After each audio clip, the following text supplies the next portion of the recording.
Hey guys, it's Serene, and today I'm going to be talking about a classic, Frankenstein. Right, so everyone knows, at least in this pop culture, that Frankenstein is the doctor, not the monster. But we're going to go a little more in depth than that today. And maybe you might realize that Frankenstein was the monster all along. Wow! So, first off about the author. My queen, Mary Shelley. So she wrote Frankenstein, obviously, because I'm calling her the author. And it's actually considered the first sci-fi novel ever. So my queen, Mary, invented sci-fi. And she was a teen when she wrote it. So, don't know what that counts for anything. But anyway, when she first wrote it, she didn't include her name in it because she was a woman. And the book wouldn't have been taken seriously. So at first they kind of assumed that her husband wrote it. But it wasn't. It was her. She wrote it.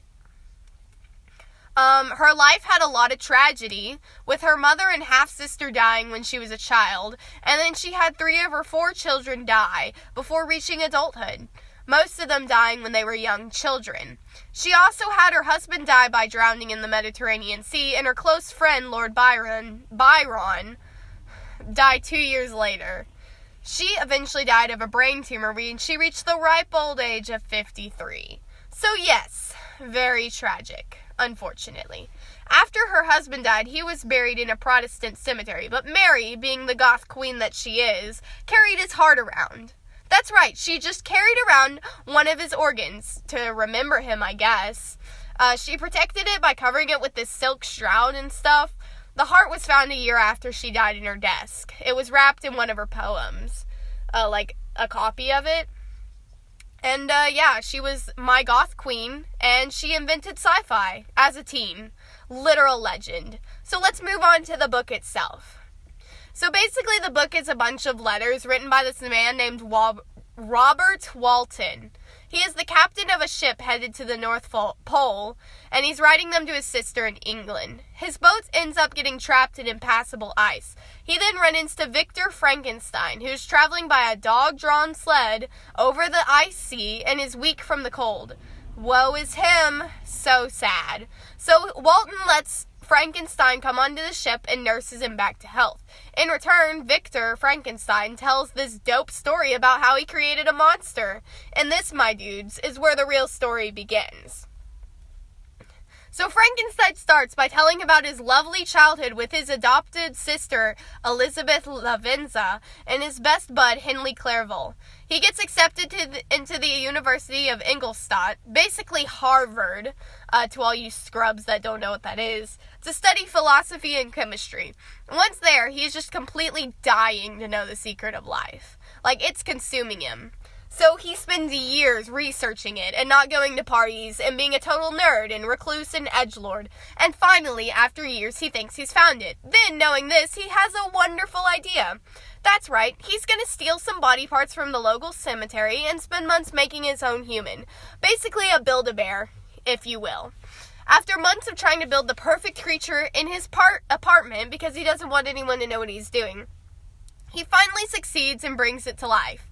And then, right after he brings it to life, he realizes, oh wait, this was actually a really bad idea. I'm an idiot.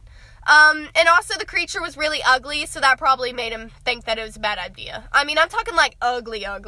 Like yellow skin, sunken in eyes, long dirty fingernails, greasy hair, completely dead looking, the works. So he's disgusted and he just does what anyone else would do. He goes to sleep. And then he wakes up and finds the monster just looming over him. So obviously he freaks and runs outside and just happens to run into his best bud, Henry. He takes him to his apartment to show him what he's created, only to find out that the monster has escaped. Great move, Victor. Then, realizing he let the monster go, he just gets sick. And he decides to just go home and feel better. And try and forget that he made a monster. When he receives a letter from his father, saying that his brother was murdered. Strangled, in fact. Obviously, he rushes home at that, and as he passes through the woods where William, his brother's body was found, he sees the monster for a split second. He puts the 2 and 2 together and realizes that the monster probably killed his brother. Once he gets home, he finds out that Justine Moritz, a kind soul that his family adopted as a servant into their family, she was accused. She's tried and executed for the murder, despite claiming that she was innocent the whole time. And now Victor gets to live with the fact that two innocent people have died because of him. So in his grief, he just takes a vacation to the mountains. And while he's alone, the monster approaches him and basically admits that he killed William, his brother, but asks for forgiveness and said that he did it to hurt Victor because he couldn't understand why Victor wouldn't love him, even though he created him. And then he makes a request of him. He asks for a companion. Victor obviously says no, but the monster is able to convince him. He claims that he is lonely, no one loves him, and he's doomed to live alone his whole life because Victor created him. And if Victor just makes him a partner, then he'll leave him alone. Victor agrees and spends months making a female monster. He has the new monster pretty much made, and then he starts doubting, is this really a good idea?